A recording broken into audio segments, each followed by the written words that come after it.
Bom, voltamos com a nossa domingueira musical aí, especial para os nossos assinantes.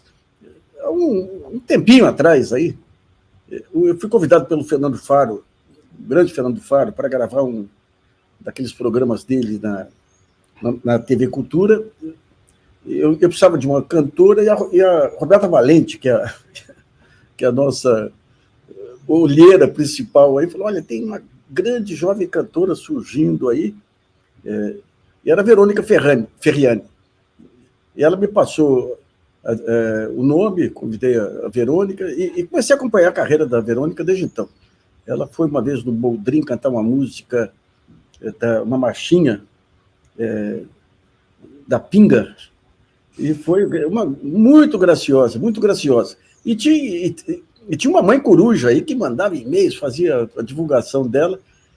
E com o tempo, a última vez que eu vi uma apresentação dela foi no Tupi ou não Tupi, um bombado de shows aqui que fechou, acompanhada pelo Marcos Pereira, mas daí já tinha se convertido numa das grandes cantoras.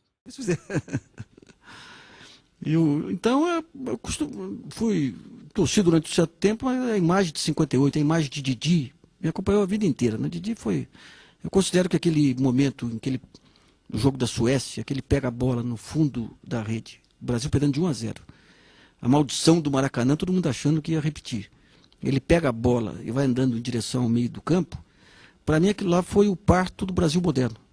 O simbolismo que aquilo trouxe para todos nós, acabou com aquela visão de derrotismo, fracasso mania que nós tínhamos. Né? Para mim, aquilo lá planeou, Juscelino e outros. Para mim, foi o maior momento da história moderna.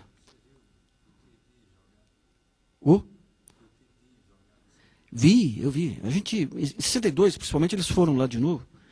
E daí a gente via, ele tinha um treinamento, que ele fazia uma corrida estacionária, que ele ficava, mas parecia um motor, ele ia acelerando. Lembro lá no campo do Colégio Marista.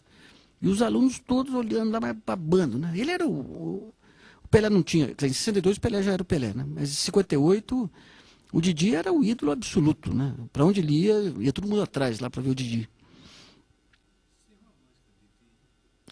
Eu fiz uma música, eu tinha escrito uma coluna para a Folha dizendo que achava que foi os americanos têm aquela tomada de Iwo Jima como, digamos, o retrato do heroísmo americano. Como nós não tivemos guerra, para mim aquela cena do Didi representou a entrada no Brasil moderno. Depois, em cima daquela coluna, daquela crônica, eu fiz uma homenagem ao Didi, que eu chamo a Verônica, junto com o Canto Livre, para interpretar.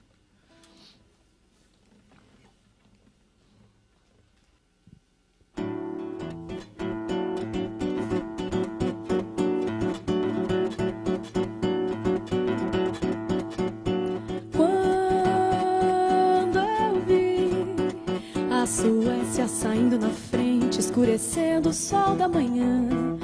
Pressenti que jamais, nunca mais cessaria a maldição do Maracanã.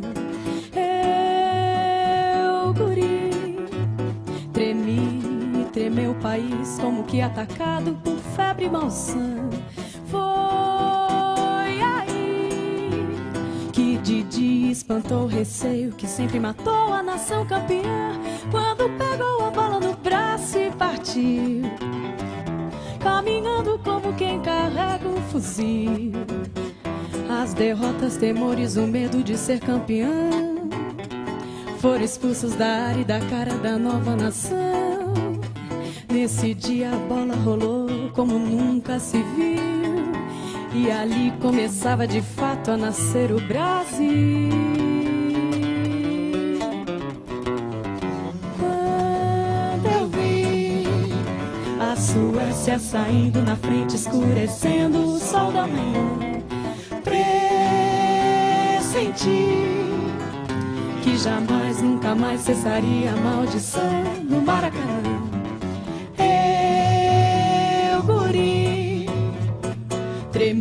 Tremeu o país como que arrancado por febre e malsã. Foi aí que Didi espantou o receio que sempre matou a nação campeã, quando pegou a bola no braço e partiu, caminhando com como quem carrega um fuzil. As derrotas, temores, o medo de ser campeão foram expulsos da cama e da cama da nova nação. Nesse dia a bola rolou como nunca se viu, e ali começava de fato a nascer o Brasil. O Brasil, o Brasil.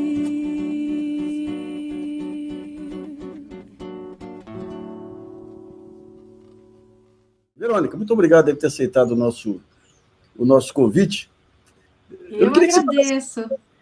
Além de tudo, eu adoro papear com você, mas realmente a gente está, de certa forma, sempre celebrando esse reencontro, né? Porque foi bonito aquele programa ensaio que a gente fez lá com o Faro. Foi. Fiquei feliz com o convite. Foi a primeira vez que eu pude conhecê-lo, tudo. Então, para mim, foi muito marcante também. E a última foi no sarau aqui, que você apareceu aqui, deu um show também. Na sua casa, eu fui. De vez em quando você dá aqueles saraus que a gente não quer perder de jeito nenhum, mas normalmente está trabalhando, ou com filha, para cuidar. Então, mas sempre que eu posso, eu vou. E foi uma delícia. Verônica, queria que você falasse do início da carreira. Você é de Ribeirão Preto, né? Sua vinda para São Paulo. Como é que foi aquele início? Como que era em Ribeirão Preto antes de você descobrir a sua vocação? Exato. Eu não cheguei a cantar em Ribeirão. Eu vim para São Paulo fazer faculdade de arquitetura na FAU, que era meu grande desejo. E lá para o final da faculdade mesmo que eu comecei a cantar. Eu sempre cantei porque meus pais se conheceram tocando violão. E eu gosto de contar essa história porque lá em casa todo mundo toca algum instrumento, canta junto, é muito divertido, mas muito amador também. E eu comecei a aprender violão porque eu queria fazer parte daquelas rodas super divertidas em casa, né? Me sentia assim na chance de fazer parte daquela brincadeira. E aí eu vim para fazer, e como eles todos têm outras profissões, eu também achei que isso fosse acontecer comigo, vou ser arquiteta e cantar. Mas, a certa altura, eu comecei realmente a levar a sério, estudar música, e aí Chico Saraiva foi a primeira pessoa a me convidar já em São Paulo, já ganhou o prêmio Visa, né? Era um prêmio bastante disputado, né? Como compositor. Muitas cantoras da época, que já eram muito conhecidas, como a Tereza Cristina, a Selmar, Nausete, gravaram um disco com ele, mas não podiam fazer a turnê, e aí foi que eu o conheci. Comecei a cantar esse disco com ele, aí conheci a Roberta Valente também muito no começo, é uma amiga muito querida em comum, e ela me abriu muitas portas, inclusive com você, com Beth Carvalho, com muita gente legal, e aí comecei no samba também, né, além da MPB lá do Chico Saraiva, tudo, comecei no samba e fui. Agora, começar com o Chico Saraiva não é bolinho não, hein? Aliás, por onde anda ele? Porque as canções são intrincadas, né? Elas têm uma forma de acontecer muito interessante, assim, muito rica para uma cantora, especialmente estava começando ali. O primeiro palco que eu tive a cantar, graças ao Chico, o prazer de cantar, foi no Sesc Pompeia, no teatro. E aquilo foi muito marcante para mim, inclusive para começar a cantar na noite, porque eu percebi que eu estava muito verde. Né, que eu precisava entrar assim nas rodas mesmo e me atirar, vamos dizer assim, para coisa também, para ficar um pouco mais tranquila, um pouco mais profissional.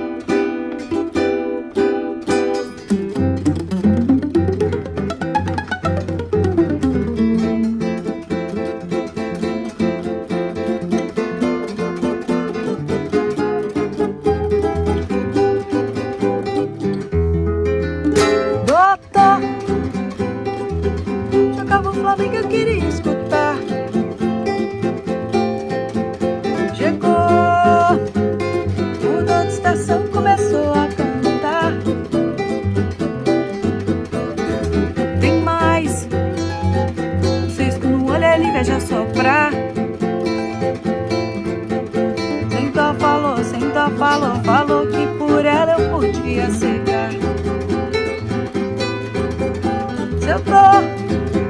Se eu dou um bolinho no bar, pastor, noite, 10 noites, fica de enjoar.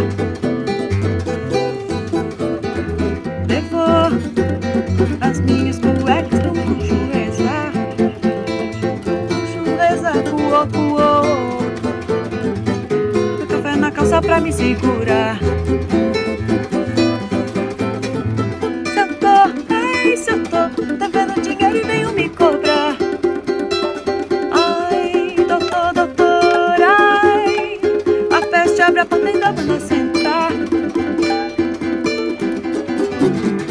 Depois eu mudo de emprego que é pra melhorar, que é só pra melhorar. Vê só, doutor, vê só. Me convida a mãe dela pra ir morar lá. Doutor, ai, se eu desce feijão ela deixa salgar. Calor, ai, mas deixe casaco pra me atazanar. E ontem, sonhando comigo, mandou eu jogar.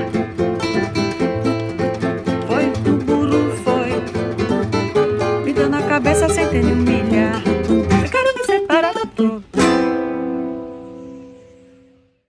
Você cantou na noite, então? Cantou onde? Eu cantei no Alto Borogodó com a Roberta, a convite dela. O primeiro lugar que eu cantei foi no Traço de União. Fiz uma temporada de 6 meses, por sorte. A Fabiana Cosa, ela estava lançando o primeiro disco e eu comecei a assim, ocupar alguns espaços que ela ocupava, porque ela parou, estava querendo parar de cantar na noite, e eu ainda não tinha disco gravado, nem intenção, estava realmente começando. Então, eu cantei no Traço de União abrindo os shows de grandes artistas da velha guarda do samba. Isso foi muito marcante para mim, me trouxe para o samba. Então, todo mundo que você pensar, acho que passou ali, fazer uns shows às sextas-feiras, e eu abria e fechava. Então, desde Nelson Sargento, Monarco, Wilson das Neves, até Billy Blanco, Riachão, também saindo um pouco do eixo Rio-São Paulo, camisa verde e branco.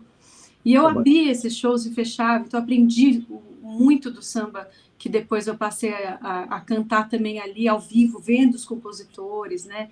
E isso era noite, mas era uma noite assim especial, né? Cantei na Gafieira São Paulo. Abrir show do Billy Blanco e do Riachão não é para qualquer um, não. Não, foi bem especial, mas também cantei no O, cantei no Carioca da Gema no Rio, toda quinta-feira com a Aura Martins, com a banda do Paulinho da Viola, que era o Celcinho Silva, o Hércules, né? O Ronaldo Bandolim. Era uma banda muito, muito forte também, assim, aprendi muito com eles, né? Fiz Renascença, vários lugares ali com Nicolás Krasik, enfim, eu fui muito para essa história do samba. Também tinha uma banda, eu acho que atirei para vários lados, né? Tinha uma banda com o pessoal que tocava com Simoninha, com Jair Rodrigues, né, que era o Paulinho Daflin, que hoje em dia é diretor musical da Maria Bethânia. Também tive a Gafieira São Paulo, fiz parte, uma das cantoras. A gente ganhou o prêmio da música brasileira como melhor grupo de samba em 2011, depois de gravar o nosso primeiro disco, que era o Convite à Gafieira. Então, isso tudo, né, a gente tocava todo domingo no Tom Jazz, também durante um longo período. Então, o pessoal ia para dançar os arranjos lindos do Conrado Góes, do Kai Holfsen. Então, essas foram mais ou menos os lugares onde eu passei antes de gravar o meu primeiro disco. O primeiro disco foi quando? Na verdade, o primeiro disco foi em 2009, eu já tinha o primeiro disco, que foi um disco dedicado a grandes compositores, Paulinho da Viola, como eu falei, Cassiano, Gonzaguinha, Assis Valente, mas a gente procurava sempre o lado B desses compositores, canções que tivessem uma regravação. Então, por exemplo, do Gonzaguinha, a gente escolheu Um Sorriso nos Lábios, que abre o disco, né? E foi uma escolha bem interessante, assim, eu andei bastante com esse disco, por conta, eu acho, dessas escolhas, né? E depois que fui me transformar numa compositora, e aí mudou um pouquinho.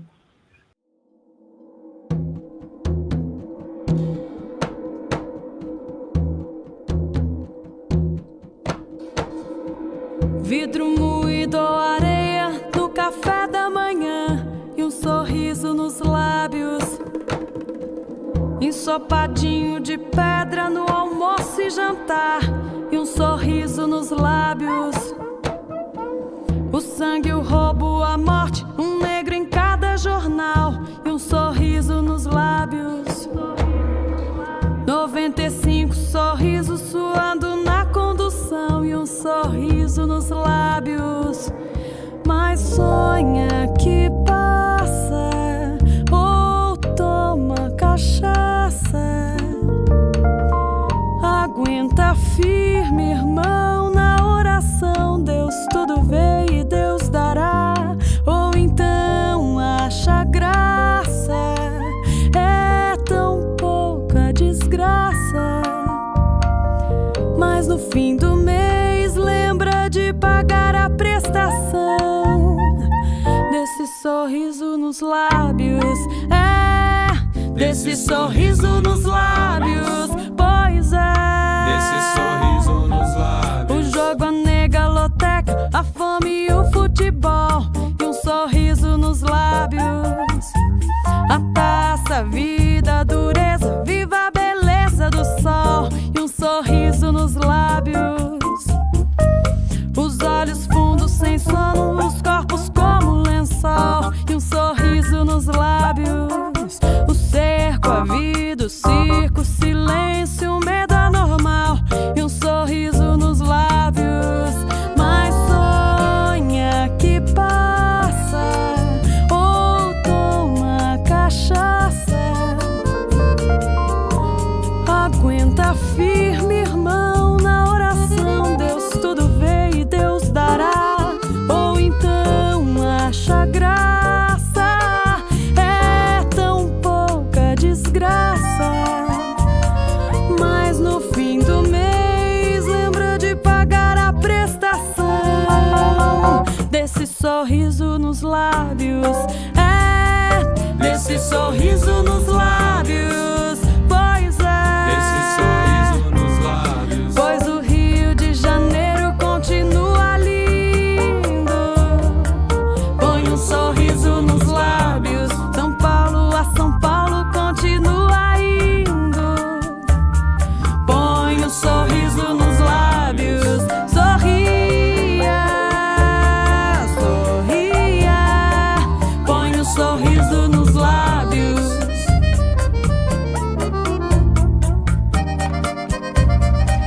Põe um sorriso. Olha o sol, olha o céu, olha o mar, olha a vida. Põe um sorriso nos lábios.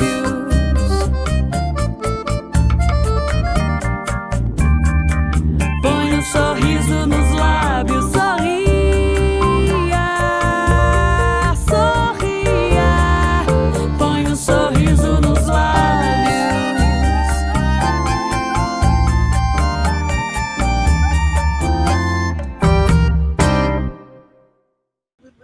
Antes de chegar na compositora, eu queria que você falasse um pouquinho daquela marchinha da Carolina de Jesus. Para quem não sabe, a Carolina era uma favelada que foi descoberta pelo Audálio Dantas. Ela pegava papel de pão aí, escrevia suas coisas, depois se tornou uma escritora consagrada. E depois se descobriu o lado compositor dela, que você cantou com Sim, muita... cantei 3 canções. 3 canções. Você tinha... Foram 3, se eu não me engano, eram 3 marchinhas até, eu acho que não tinha samba. E quem me apresentou foi o Rolando Boldrin, generosamente mandou um livro para minha casa, ele também tinha ouvido falar de mim em alguma situação também, dos músicos que acompanhavam lá o programa, que faziam parte, e aí, ao me conhecer, através do Lenir, ele mandou o livro para eu me contextualizar e me convidou, então, para a gente celebrar a Carolina de Jesus no programa, com o grupo O do Borogodó, né, que era o grupo da Roberta, do Alexandre Ribeiro, clarinetista, Hildo Silva, Lula Gama no violão. E aí a gente foi lá no Senhor Brasil, né? Foi a minha primeira participação, assim, minha segunda participação na televisão, mas a minha primeira, assim, cantando mais do que uma música e com banda ao vivo, tudo. E realmente foi muito divertido, porque o Boldrin, ele cantou junto. Cantou, e ele tem aquele carisma dele. Ele tem um carisma. Oi? A gente vai incluir, inclusive, na entrevista depois, aquela gravação lá, porque ficou uma graça. O Boldrin era uma figura também. Nossa, eu pude voltar depois ao programa dele, mas acho que 2 vezes, para lançar esse primeiro disco, justamente, que ainda era um disco muito voltado para o samba, apesar de ter também bastante MPB, assim, beber um pouco na década de 70. Carolina fez com esse motivo aí de pinguço, ela fez a marcha do pinguço, né? Como é que é a marcha do pinguço? Pois é, vamos lá. Vamos lá.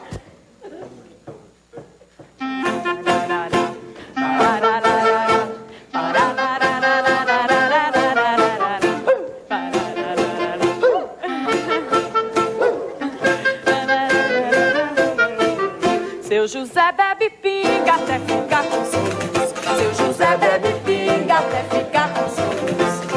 Eu é que não sirvo pra ser mulher de pinguço. Eu é que não sirvo pra ser mulher de pinguço. Seu José bebe pinga até ficar com ciúmes. Seu José bebe pinga até ficar com ciúmes. Eu é que não sirvo pra ser mulher de pinguço. Eu é que não sirvo pra ser mulher de pinguço. Por quê? Chega em casa, não compra nada, quer comer. Bate na mulher, põe os filhos pra correr. Quem casa com pinguço vai sofrer. Seu José bebe pinga até ficar com ciúme. Seu José bebe pinga até ficar com ciúme. Eu é que não sirvo pra ser mulher de pinguço. Eu é que não sirvo pra ser mulher de pinguço. José bebe pinga até ficar com ciúme. José bebe pinga até ficar com ciúme. Eu é que não sirvo pra ser mulher de pinguço. Eu é que não sirvo pra ser mulher de pinguço. Por quê? O pinguço chega em casa, não compra nada, quer comer. Bate na mulher, põe os filhos pra correr. Quem casa com pinguço vai sofrer. Seu José bebe pinga até ficar com ciúme. José bebe pinga até ficar com ciúme. Eu é que não sirvo pra ser mulher de pinguço. Eu é que não sirvo pra ser mulher de pinguço.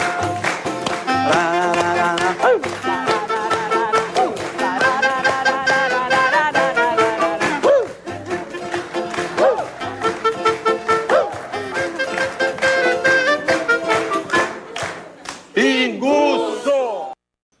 E o lado compositor aflorou quando?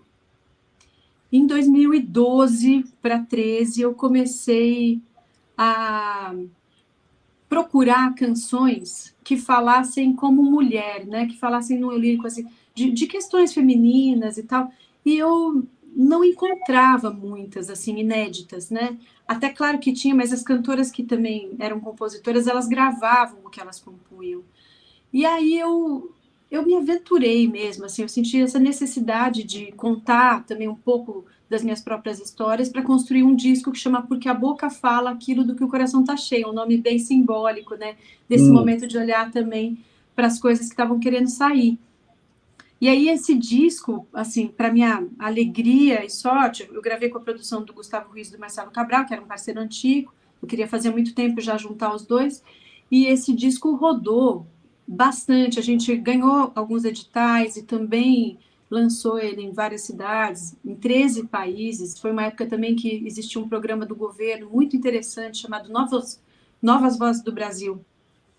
E esse programa, que era uma união do Itamaraty com as embaixadas, né, do Ministério da Cultura, com as embaixadas do Brasil em diversos países, a gente viajou, então, mostrando tanto esse disco também quanto o lado do samba, que era uma coisa que eu trazia, sempre trouxe paralelamente, nunca deixei de cantar, né? Então eu ia, por vezes cantava samba, cheguei a cantar com a escola de samba Mangueira, na Praça de Maio lá na Argentina, em Buenos Aires, e ao mesmo tempo no Japão a gente fez 6 shows desse disco aí, que é o Porque a Boca Fala Aquilo do que o Coração Tá Cheio. Agora, você gosta muito da formação voz e violão, né? Eu vi uma gravação sua, um vídeo com o Douglas Lora, lá nos Estados Unidos. Como é que foi essa apresentação? And now we are going to do for you a song by Milton Nascimento.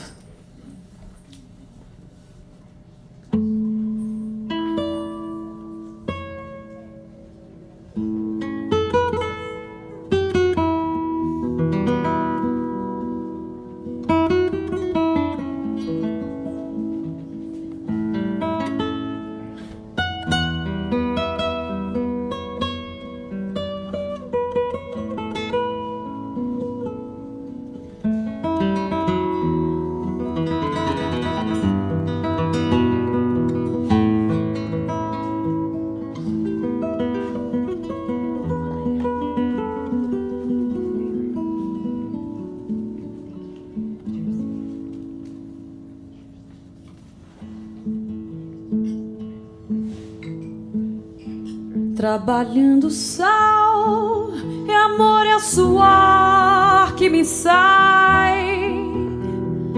Vou viver cantando o dia tão quente que faz.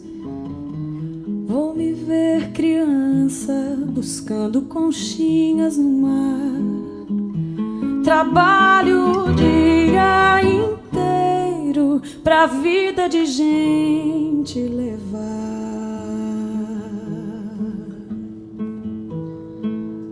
Trabalhando sal pra ver a mulher se vestir, e ao chegar em casa encontrar a família sorrir. Filho vir da escola, problema maior é o de estudar, que é pra não ter o meu trabalho e vida de gente levar.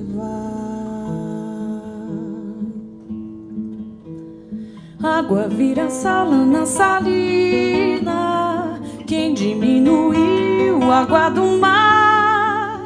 Água enfrenta o sol na salina, só que vai queimando até queimar.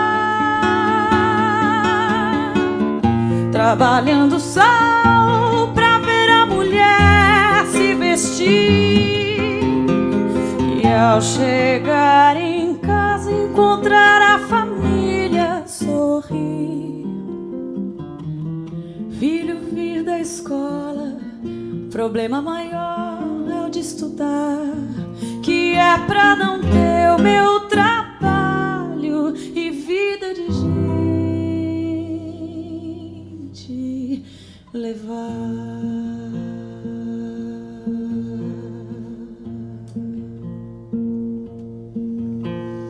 Água vira sal na salina, quem diminuiu a água do mar. Água enfrenta o sol na salina, só que vai queimando até queimar.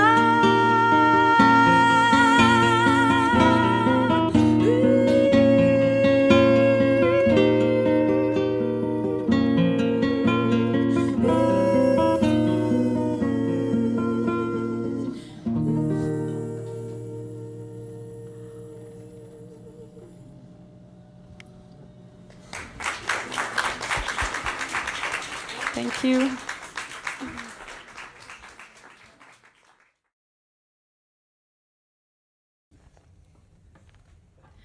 Maybe you know this song. I hope so.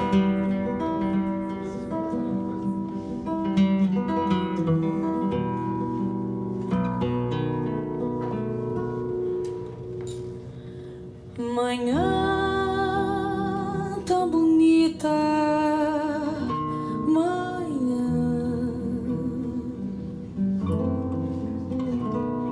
na vida uma nova canção,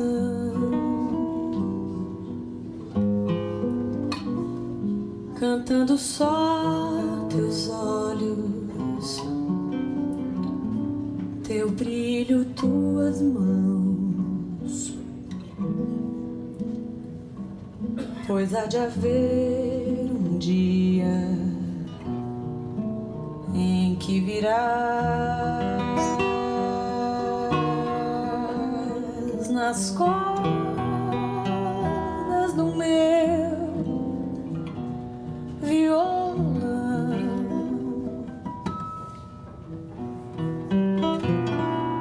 que só teu amor procurou.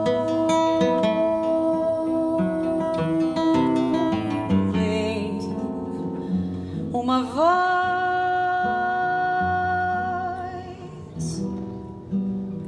falar dos beijos perdidos nos lábios teus.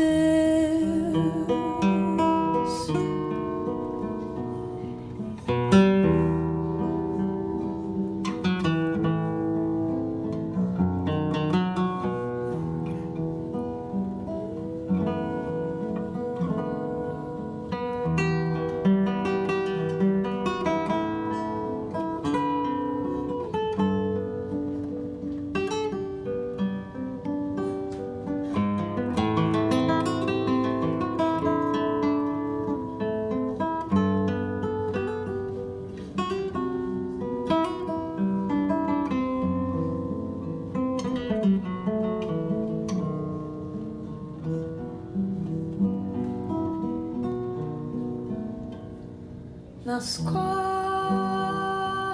do meu violão, que só teu amor procurou.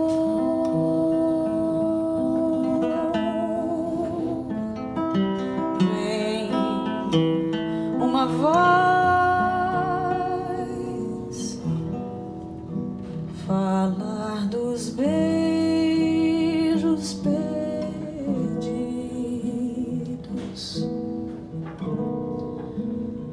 nos lábios teus. Canta o meu coração, a alegria voltou, tão feliz amanhã desse amor.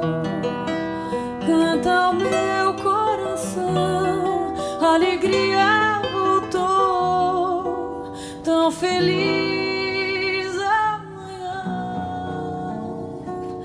desse amor.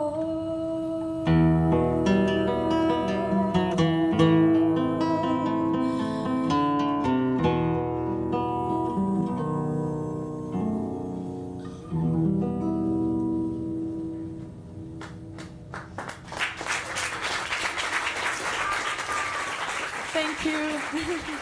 Thank you very much. Esse encontro é mais ou menos dessa época também.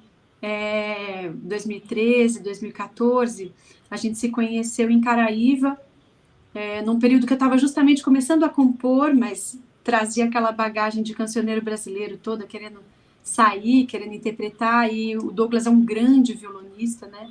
E aí, com ele, depois do Chico Saraiva, né, para ver como minha vida sempre foi encontrando violonistas mesmo, né? Aí eu conheci o Douglas, a gente fez alguns shows em Nova York, fez no Brasil também menos, porque ele estava já morando lá. E depois dele, assim, vieram várias vontades de tocar, né? O Marco Pereira me procurou nesse show que você assistiu, foi a nossa estreia, para que a gente cantasse, fizesse uma homenagem aos 60 anos da Bossa Nova. A gente participou da virada cultural e depois fizemos esse show no Tupi, mais alguns outros, né? Depois também convidei o Suami Júnior, que é esse outro grande violonista, para a gente fazer um projeto chamado Diário de Viagem Cantado. Eu tinha também uma relação muito forte com o Jean Correia, a gente gravou também um disco de samba, tanto resgatando canções como menos conhecidas. Eu até estava lembrando ontem que o Lucas Nobile fez um post maravilhoso com aquele samba Se Você Me Ouvisse, do Nelson Cavaquinho com o Guilherme de Brito. E é um dos sambas, por exemplo, que estavam ali nesse repertório. Também tinha sambas isso com o Jean, né? Do Rômulo Frois, do Rodrigo Campos, com Gonzaguinha. Era uma união assim do crioulo, né? Uma união de gerações ali que a gente gravou. E aí isso foi virando, assim, foi ganhando tal força que eu bolei um projeto chamado 12 anos em 6 violões. E isso foi lançado em 2022, né? Foi gravado em 2021 ao vivo no estúdio, como um programa também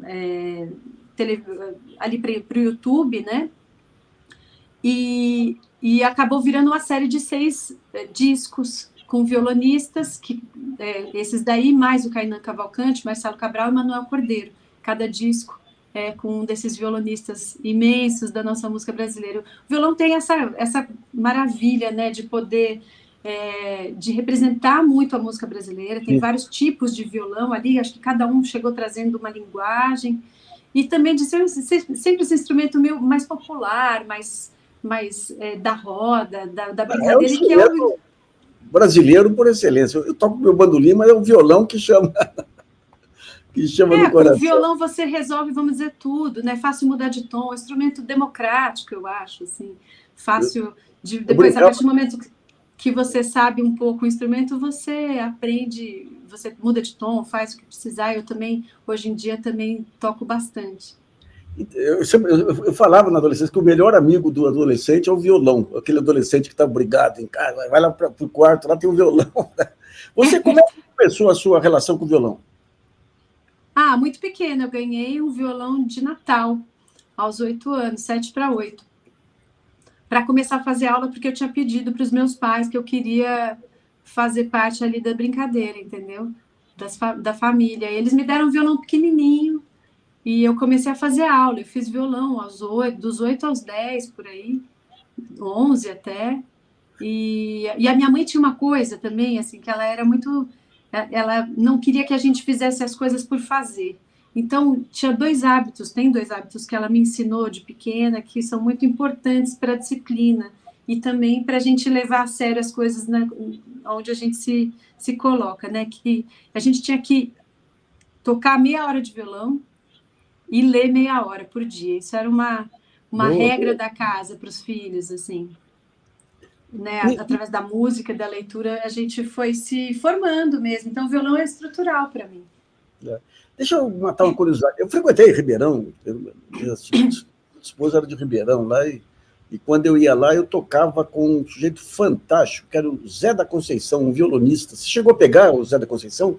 A gente chegou a tocar junto, num concerto no Teatro Pedro II, com a orquestra. A gente chegou a se conhecer, assim, mas muito rapidamente. Eu nunca tive um contato tão pessoal com ele. Mas ele é uma sumidade da cidade, né? Um músico que fica marcado aí. Nossa Senhora, quando história eu da ia cidade. Ribeirão era uma festa mesmo. E a questão, a partir de um certo momento, você casa, tem 2 crianças, Sim. eu vejo pelas fotos lindas aí. Como é que foi compatibilizar a vida de mãe e de esposa com a carreira? A maternidade, para mim, veio junto com uma questão que acho que todo mundo viveu, que é a pandemia, né?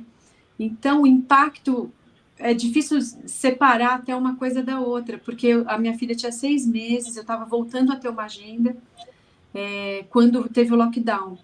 E aí, a princípio, eu conciliei isso fazendo lives, fazendo uma série de vídeos, daqueles vídeos de tela compartilhada, chamado Quarentênicas, convidando vários artistas e tudo. E essas lives eram muito legais porque eram temáticas. Isso está tudo no YouTube, no meu canal, inclusive.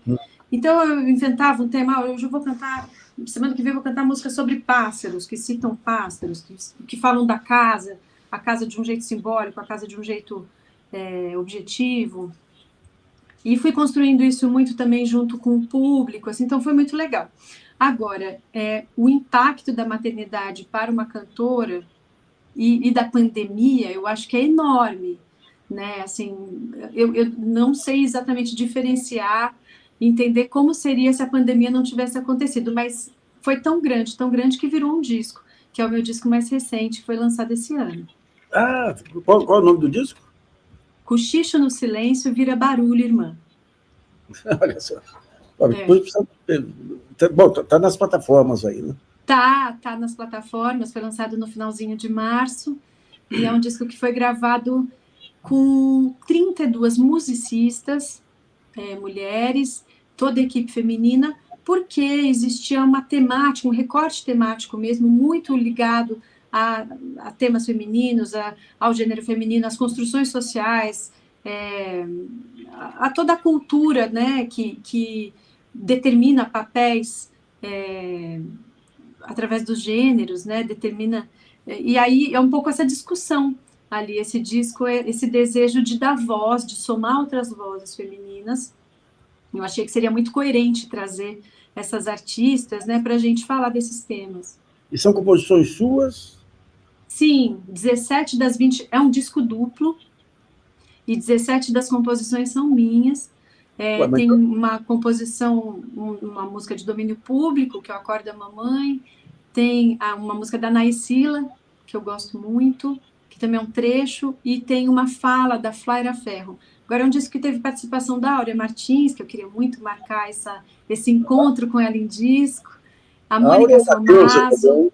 Áurea Matheus. Outro dia eu estava ouvindo ela cantando aquela música do Projota lá, a Rezadeira, que é uma música... Mas ela é fantástica também. Fantástica, e eu fui lá para o Rio gravar com ela, porque ela está com 84 anos, né, e eu queria, assim, deslocá-la o menos possível. Eu falei, eu vou, é agora. E aí também aqui em São Paulo, gravei como eu falei, com a Mônica Salmazo, a Alessandra Leão, Flaira Ferro também, quando estava de passagem por aqui, gravou no disco. A Sucena, a Naysila, Giana Viscardi, que é minha parceira, minha comadre. Sim, estamos sempre juntas, temos um show juntas, inclusive hoje em dia, que é o Benção Vinícius, né? Em homenagem ao Vinícius de Moraes, continua acontecendo esse show sempre. E aí juntei essas mulheres todas, instrumentistas maravilhosas, como a Vanessa Dourado, que nos deixou, a Maiara Moraes, né, na flauta. A Vanessa era fantástica. A Vanessa era frequentadora dos saraus aqui, uma tragédia, viu? Uma tragédia. Uma tragédia. Eu acho que, inclusive, meu disco foi das últimas gravações que ela fez, se não foi a última, assim. Foi muito próximo ali. E ela montou o quarteto de cordas para fazer uma gravação de um arranjo da Elodie Bauni, que também toca no disco, violão, e fez um arranjo também para uma das canções. Tem participação também da Mayra Rocha, da Flávia Maia, do Babatux. É um disco bem cheio de vozes, de presença mesmo feminina. Mas juntar todo esse pessoal aí não foi fácil, não, hein? Não foi, mas eu estava bem empenhada. Eu acho que também, assim, ao apresentar as canções e o projeto, eu senti que as pessoas tinham vontade de participar e também estavam dispostas a se organizar para fazerem parte, né? A Joana Queiroz também, que eu adoro. Nossa, é muita gente legal. É até injusto falar o nome de alguém, porque não tem ninguém ali que não seja uma musicista maravilhosa. Dulce Queira Lima. Pô, mas é o primeiro time aí realmente feminino. Isso aí tudo a gente encontra no YouTube.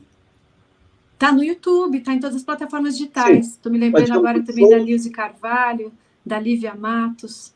É muita gente boa. Essas músicas saíram nas plataformas digitais, né? No Spotify, no YouTube, tem inclusive lá com a ficha técnica completa, com as letras. Ah, que legal. A Nilce é outra fantástica. O primeiro sarau que nós fizemos no Rio, quando começou a resistência, aí a Nilce compareceu lá, outro dia eu estava vendo ela cantar uma do João Bosco também, é uma cantora completa mesmo.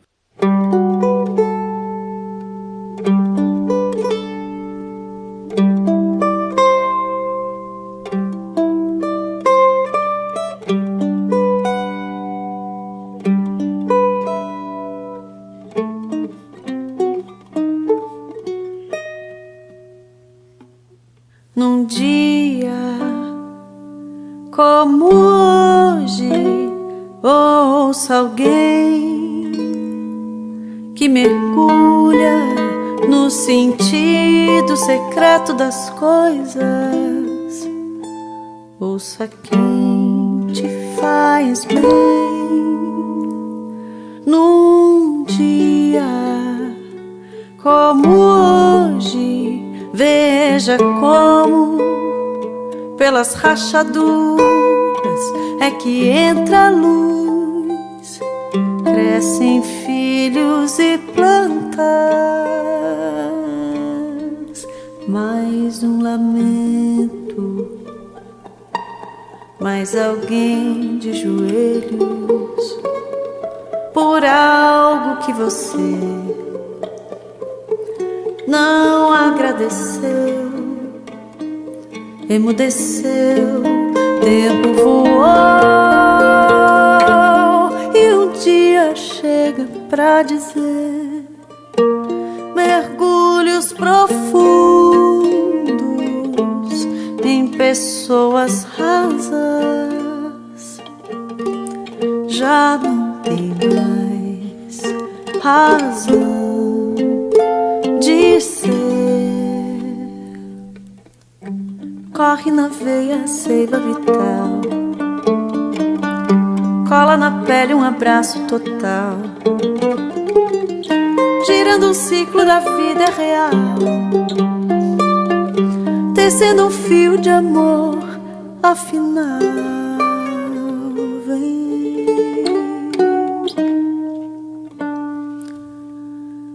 Num dia como hoje, ouça alguém que mergulha no sentido secreto das coisas.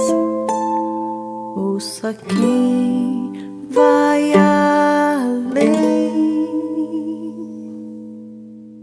Como é que é hoje o ambiente musical em São Paulo, Verônica? Eu acho que hoje eu não dou mais conta de falar de uma forma mais ampla do ambiente musical em São Paulo por 2 motivos. Tanto porque eu sou mãe e eu não consigo mais estar tanto assim, acompanhar tanto o surgimento de tantos artistas incríveis, né? Quanto porque eu acho que surgiu muita gente também. Eu já não sou mais a nova geração, vamos dizer assim, né? Eu sou uma geração que já tem uma carreira de 15 anos, já andou bastante. E aí, às vezes, você se conecta mais com a sua geração, com gente ali, né? Apesar do disco, inclusive, esse último disco, eu ter feito questão de conversar tanto com a nova geração quanto aliás, regiões diversas, inclusive, acho que a gente fica também, acho que tem tanta gente legal e tanta gente nova que eu não dou conta de responder isso para você. Mas a parte que eu estou vendo, né, assim, que eu estou mais próxima, tudo, é muito rica, né? Eu sou fã de muitos artistas que estão por aqui. Agora, a gente está sentindo uma diminuição do número de casas para tocar, né? Um pouco restrito. Então, por exemplo, o Benção Vinícius a gente tem feito no Bona, no Blue Note, a gente tem sempre os Sescs, claro, né? Eu lancei meu álbum, esse mais recente, lá no CCSP e depois no Sesc 14 Bis, naquele teatro bonito. O Sesc é um espaço sempre de encontro, né, e de abertura mesmo para todo mundo.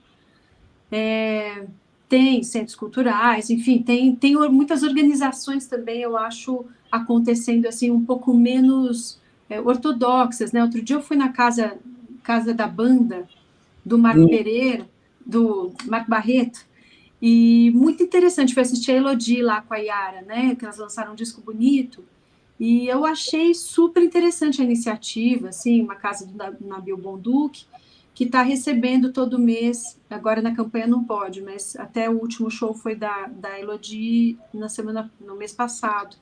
Então, essas iniciativas também, o Seu Sarau, né, isso tudo, assim, acho que vai nos unindo, né, e deixando, assim, a música naquele lugar que a gente gosta, que é o lugar da espontaneidade, do encontro.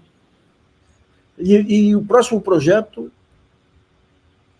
Eu ainda, como lancei esse disco, né, agora, recentemente, a gente vai continuar ainda um pouco trabalhando a turnê desse disco, mas também um projeto de podcast, de conversas a partir das canções, porque as canções, elas trouxeram questões, assim, um pouco mais objetivas, né, a minha ideia ali, eu comecei a notar, pesquisando até com muitos jornalistas que conhecem música, aqui da minha rede, que assim, dentro do universo do cancioneiro brasileiro, que tem essa característica de expor bastante a nossa realidade sociocultural, a questão da maternidade, especialmente, né, assim, da realidade maternal e não da romantização, etc., desse aspecto, ela é muito, muito rara no nosso cancioneiro. E aí eu compus essas canções e elas também vão se transformar agora em conversas, né, com outras mulheres, com outros homens, outras pessoas. Boa. Muito boa iniciativa. O desejo, eu tenho falado também bastante disso nas minhas redes sociais, né, trazendo, assim, aspectos das canções mesmo, porque poeticamente acho que está bem exposto ali nas canções, mas eu acho que dá para objetivar também um pouco melhor essas discussões ali, a economia do cuidado, né, que é eminentemente feminina, que é não remunerada, a carga mental, a carga física, que ainda é bastante feminina, né, e como isso impacta na construção de uma carreira. Então, quando você me perguntou lá atrás, né, como eu me coloco depois de ser mãe, eu acho que tem um pouco mais esse papel, me vejo num papel um pouco mais de propor esse tipo de discussão mais coletiva também, que eu acho que é da sociedade, né, não é só para quem tem filhos, é uma discussão da construção da sociedade, porque dentro de casa é um pequeno, né, quem se dedica a cuidar forma um pequeno, vamos dizer assim, gueto ali, em que as coisas têm que funcionar, em que os humores têm que bater, em que os valores precisam ser transmitidos, né, isso tudo é uma pequena formação da sociedade. Então, eu estou um pouco nessas discussões. Muito bom. E desse avanço terrível da ultradireita, do discurso de ódio, nós precisamos, mais do que nunca, de um mundo feminino, do acolhimento de mãe. Aí. A coisa que mais me emociona hoje, quando esse avanço terrível da miséria, principalmente depois da pandemia, é você passar em Farol e ver a mãe com a criancinha no colo. Aí, o Instituto Mãe, às vezes as feministas ficam bravas aí, mas uma função nobre mesmo é a maternidade também. A maternidade é o símbolo que devia conquistar o país aí para acabar com essa maluquice desse discurso de ódio. Verônica, muito obrigado por sua entrevista. Sucesso aí E o próximo show avise a gente aí, e quando a gente retomar os saraus aqui, eu te aviso também. Muito obrigada, Naci. Foi uma delícia papear com você. Não, o prazer foi todo meu aqui. Um abração, então. Abraço, tchau.